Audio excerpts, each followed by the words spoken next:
wabarakatuh. Kami dari kelompok 5 mata kuliah Teknopreneur akan menjelaskan materi bab 5 tentang jadi peran teknopreneurship dalam revolusi industri.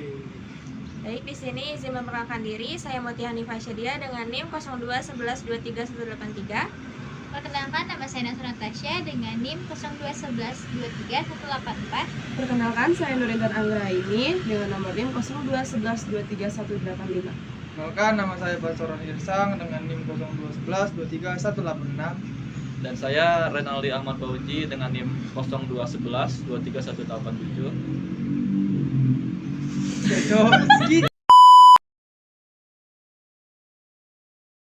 Peran teknopreneurship pada revolusi industri. Sejarah singkat revolusi industri. Revolusi industri merupakan perkembangan teknologi besar-besaran yang dimulai di Inggris dengan pada waktu dalam abad ke-18 dan dengan menyebarnya cepat ke seluruh dunia, mengakibatkan transformasi besar-besaran ini dengan cara produksi dan hubungan pemilik usaha dengan pekerja, sehingga muncul sistem kapitalis dengan sistem ekonomi dengan titik awal revolusi industri dengan berkembangnya mesin uap. Fase revolusi industri. Revolusi industri berkaitan dengan perubahan ekonomi dan teknologi yang memunculkan sistem kapitalis dan memungkinkan lahirnya bentuk-bentuk baru organisasi masyarakat. Transformasi teknologi ekonomi dan sosial yang dialami di Eropa yang pada awalnya terjadi di Inggris pada pertengahan abad ke-18 mengalami beberapa perkembangan yang dapat kita sebut fase. Fase-fase ini berhubungan dengan proses evolusi teknologi yang dikembangkan dan perubahan sosial ekonomi yang diakibatkannya. Pertama, penggantian energi buatan dengan energi seperti uap, angin, dan hidrolik. Kedua, penggantian produksi artisanal atau manufaktur dengan industri manufaktur mesin. Yang ketiga, adanya hubungan kerja baru. Kemudian, revolusi industri kedua. Revolusi industri kedua mengacu pada periode antara paruh kedua abad ke-19 dan pertengahan abad ke-20 yang berakhir pada Perang Dunia Kedua. Industrialisasi melampaui batas geografis Eropa Barat menyebar ke negara-negara seperti Amerika Serikat, Jepang, dan negara-negara Eropa lainnya. Ini terdiri dari teknologi yang bahkan lebih besar dari yang dialami pada fase pertama, serta peningkatan teknologi yang ada di dunia. Dapat merasakan beberapa kreasi baru yang selanjutnya meningkatkan produktivitas dan akibatnya keuntungan industri. Pada periode ini juga terdapat dorongan yang besar terhadap penelitian, khususnya di bidang kedokteran. Penemuan utama pada fase ini terkait pada penggunaan minyak sebagai sumber energi yang digunakan dalam penemuan baru. Mesin pembakaran listrik yang sebelumnya hanya digunakan untuk melakukan penelitian di laboratorium pada periode ini mulai digunakan untuk mengoperasikan mesin dan penekanan pada mesin listrik dan ledakan. Besi yang sebelumnya sebanyak digunakan sekarang digantikan oleh baja. Industri ketiga. Revolusi industri ketiga juga dikenal sebagai revolusi teknologi ilmiah dan dimulai pada pertengahan abad ke-20 setelah Perang Dunia Kedua. Fase ini mewakili sebuah revolusi tidak hanya di bidang industri karena mulai menghubungkan perkembangan teknologi yang ditujukan pada proses produksi juga kemajuan ilmu pengetahuan, tidak lagi terbatas pada beberapa negara saja dan menyebar ke seluruh dunia. Transformasi yang dimungkinkan oleh kemajuan teknologi masih dialami hingga saat ini dan setiap penemuan baru mewakili tingkatan baru yang dicapai dalam fase revolusi ini yang mengkonsolidasi apa yang kemudian dikenal sebagai kapitalisme finansial. Pengenalan bioteknologi, robotika, kemajuan di bidang genetika, telekomunikasi, elektronik, transportasi, dan lain-lain tidak hanya mengubah produksi tetapi juga hubungan sosial, hidup masyarakat, dan ruang geografis. Semua perkembangan yang dirasakan oleh kemajuan dicapai di berbagai ilmu di bidang ini terkait dengan apa yang kita sebut sebagai globalisasi. Segala sesuatu yang menyatu menuju pengurangan waktu dan jarak, menghubungkan orang, tempat, transmisi informasi secara instan sehingga mengatasi tantangan dan hambatan yang merasuki wilayah geografis, perbedaan lokasi, budaya, fisik, dan sosial. Revolusi industri keempat merupakan revolusi industri yang kita jalani saat ini.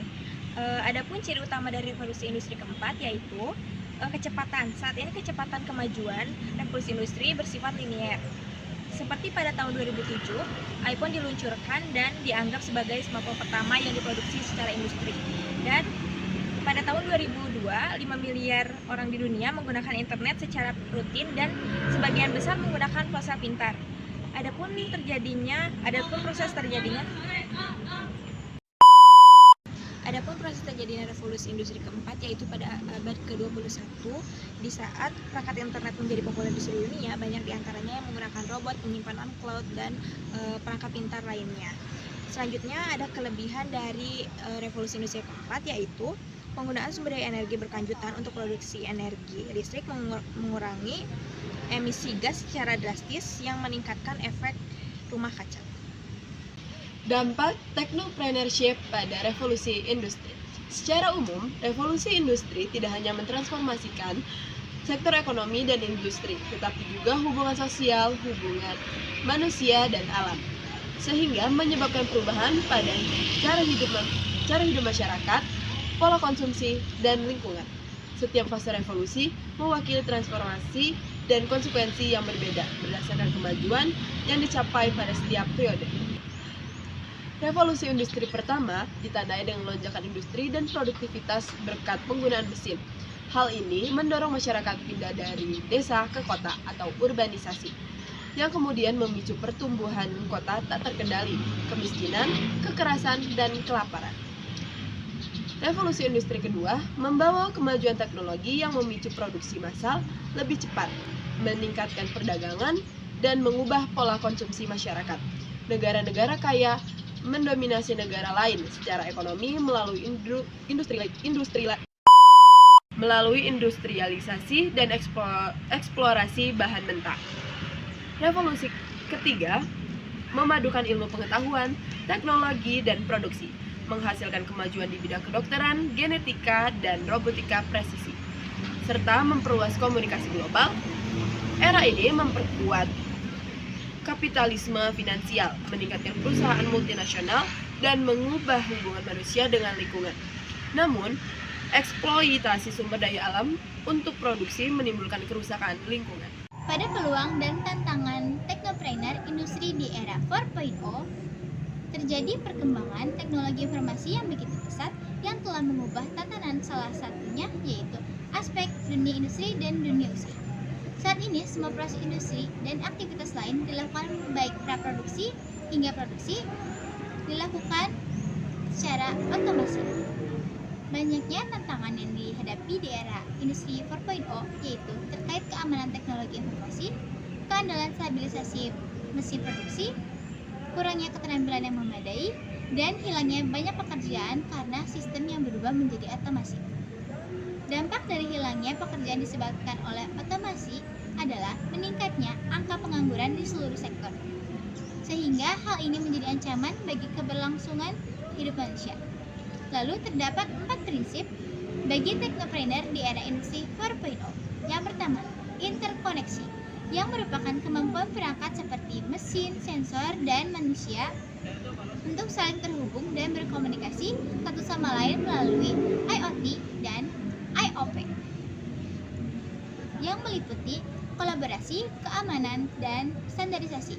Lalu yang kedua, terdapat informasi yang transparan, yang melibatkan kemampuan sistem untuk menciptakan salinan informasi dan kemampuan untuk menganalisa data. Lalu yang ketiga, terdapat bantuan teknis yang dibagi menjadi 2, yang meliputi kolaborasi, keamanan, dan standarisasi. Lalu yang kedua, terdapat informasi yang transparan, yang melibatkan kemampuan sistem untuk menciptakan salinan informasi dan kemampuan untuk menganalisa data.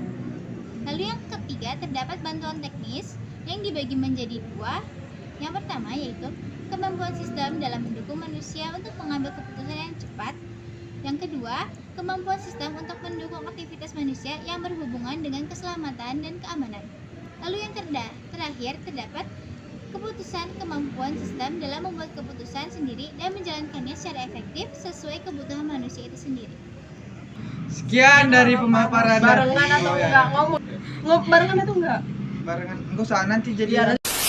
Sekian pemaparan dari kelompok kami, kurang lebihnya mohon maaf. Wassalamualaikum warahmatullahi wabarakatuh.